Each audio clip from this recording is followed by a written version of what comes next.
If you're watching this and you're American, you're from America, or, well, you're living in America, I'm sorry. I'm sorry about the Nintendo Switch 2's games cost. I really am. That's such a shame. But let me tell you, you have it easy. No. No. So, in case you've been living under a rock, the Nintendo Switch 2 had a direct recently that was pretty highly received. It was really cool, got to show off the console, had some really cool features like game chat, screen sharing, which I feel like everyone's just passing over. That's the coolest thing for me, at least. And some really cool games, some first party games, a lot of third party developers and partnering developers with Nintendo are bringing some games onto the Switch 2, and it's looking really cool. And so it did look really cool until the stream ended, and they didn't give us a price on the Switch 2, and they didn't give us a price on any of the games. They just said there's 3 types of games. There are Switch 2 games, classic Nintendo Switch games that can also just be played on a Switch 2, and then classic Nintendo Switch games that are enhanced versions, Switch 2 versions that offer something new. They never mention how much they were. Obviously every game's different and every region's different, so yeah, it wouldn't really be that much of a talking point, but they at least could have showed us how much the console was. But now we know, because they've updated their official website, and you know what, I'm not even going to talk about the console, because this may be a hot take.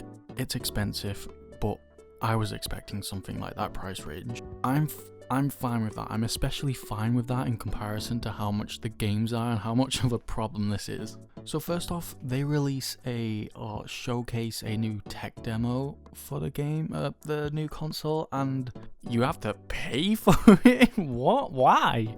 This is something PlayStation, Xbox, Nintendo with Wii Sports, one of the most classic Nintendo games, have been doing for so long. These games should be free. They are tech demos. Also, this looks boring. If I really don't want to see this game, I will look it up on YouTube. Why are you making people pay for this? And of course, it only gets worse. The headline, the quote you're hearing everywhere, and the quote that's been stuck in my head is, Nintendo Switch 2 games will retail at $80.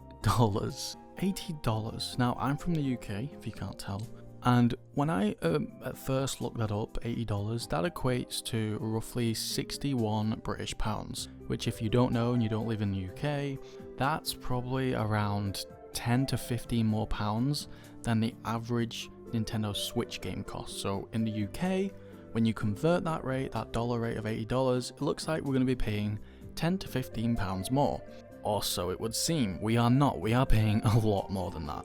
Now, I never expected the conversion rate of dollars to pounds to be exact when translating the price of a game from one region to another. Maybe like a 5 to 10 pounds or dollar difference, okay, like it is now. But it's not. In the UK, if you would like to buy Donkey Kong Bonanza for the Switch 2, you will have to pay £75. Now, to a lot of you, doesn't mean much. £75 in American US dollars. That's $100. What the hell? Hopefully that gives you a good perspective if you live in America on how much these games are here. Yes, you actually probably got off. You got off in a bad spot, but we got off in rock bottom. So let's talk about what's going on here. So you have 3 different games. Switch games, we'll leave those. Okay, we'll ignore those for now. We know how much they cost. We're kind of happy paying with it, aside from when they re-release games that came out on the Wii U.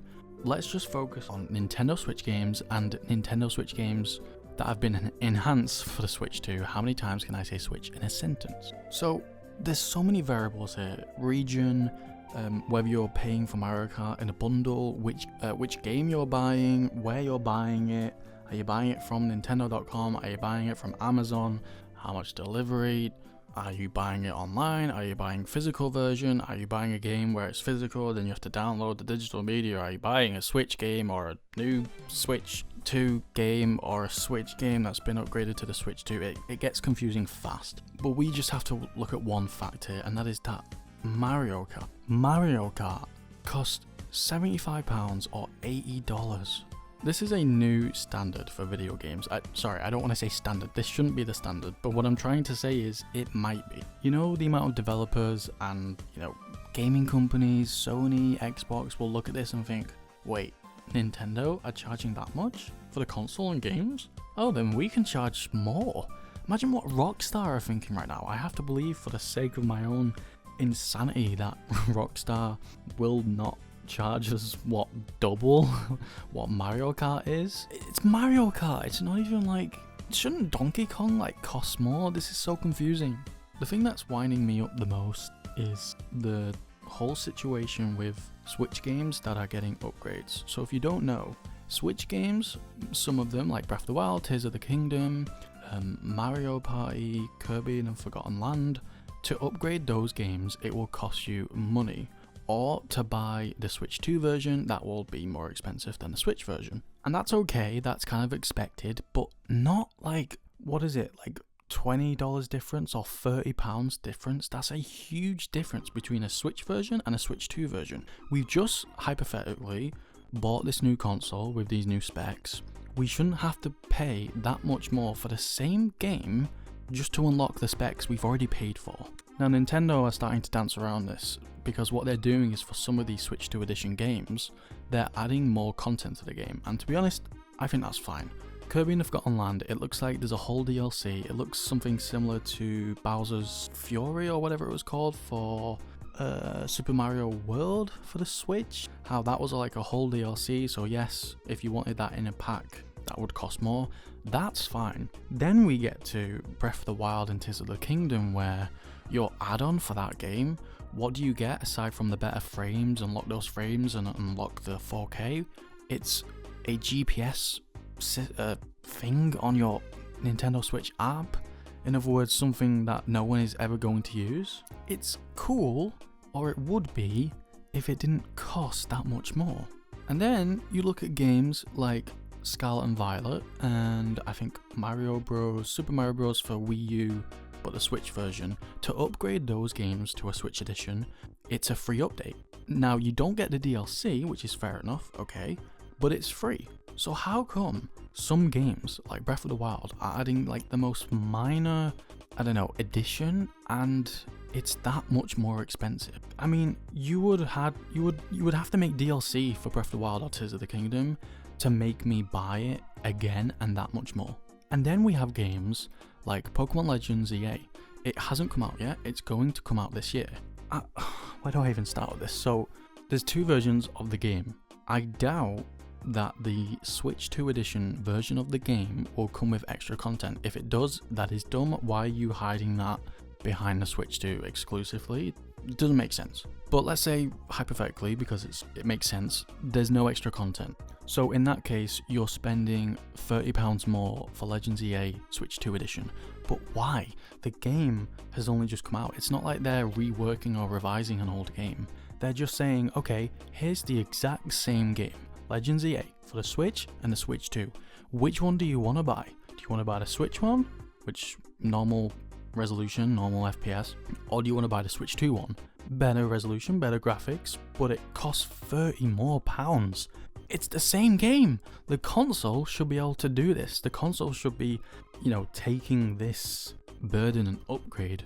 But it is. It's not like this cartridge is different. It's not. It's the same game on the same cartridge. It probably just comes with a proxy code that the Switch 2 can only read, and therefore it works on the Switch 2. But to charge that much more for games with either no additions or, like Tears of the Kingdom's case, extremely small additions, is so insane to me. I personally don't mind paying a little more for better games. I do think it's impressive how video games as a whole haven't really been infected by inflation that much, at least in compared to like other things on the market and groceries and stuff like that. It's really nice to see. And I didn't expect the Switch 2 itself to cost the same as the Switch. That wouldn't make sense. I mean, why would anyone buy a Switch ever again? It makes sense. They don't want to phase out the Switch right now. That's cool. But the problem with this is, if you're not phasing out the Switch, or you don't want to, yeah, it's not going to happen. You're going to get what you wish for, and you should be careful with what you wish for, because I really don't think people are going to buy the Switch 2. And if they do, I don't think they're going to buy the games. Picture a parent, okay? A parent that wants to buy their kid a Mario Kart game. So they go in the game store, or if we're being more realistic, they go online and they see two Mario Kart games. Okay, I see two Mario Kart games. One can only be played on the Switch 2 and costs £30 more, or $20, however much more it is. And the other is like almost half the price. And in the UK, yeah, it's pretty much half the price at this point. Why would the parent buy that new game? It doesn't make sense. And if you want to argue, okay, maybe they would, maybe they really want that, you know, their kid to have the new game, okay, maybe I see a chance. But imagine that same scenario where the parent goes in the store or online store for their kid to buy, let's say, Pokemon Legends EA. That's where it gets even crazier, because they look at the shelf and they say, okay, this isn't like the Mario Kart situation. These are the exact same game. They probably get confused, ask someone what's going on. They say, oh yeah, so this Switch 2 version is the better version. And they say, oh okay, that's cool. But it's the same game. Yeah, it is the same game, but it runs at higher FPS. Chances are the parent does not care. In fact, there's a big chance the parent doesn't even know what that is. Never mind the kid. The kid will not even notice. Why would the parent in that situation voluntarily pay £30 more for the exact same game? It doesn't make sense, and it's not going to happen. I see a lot of people online complaining and trying to boycott Nintendo, especially on Twitter, about the console price and then accessories, and there's even this tweet going around saying, oh, if you want to play the Switch 2, you have to fork over $1,000, and that's just a bit dramatic. That would mean they're totaling up like the microphone, or sorry, not the microphone, the camera, and then the wrist straps, extra Joy-Cons and a charger and a Pro Controller. It's like, yeah, okay, if you buy every accessory in the book, it's going to cost $1,000, and that's fine.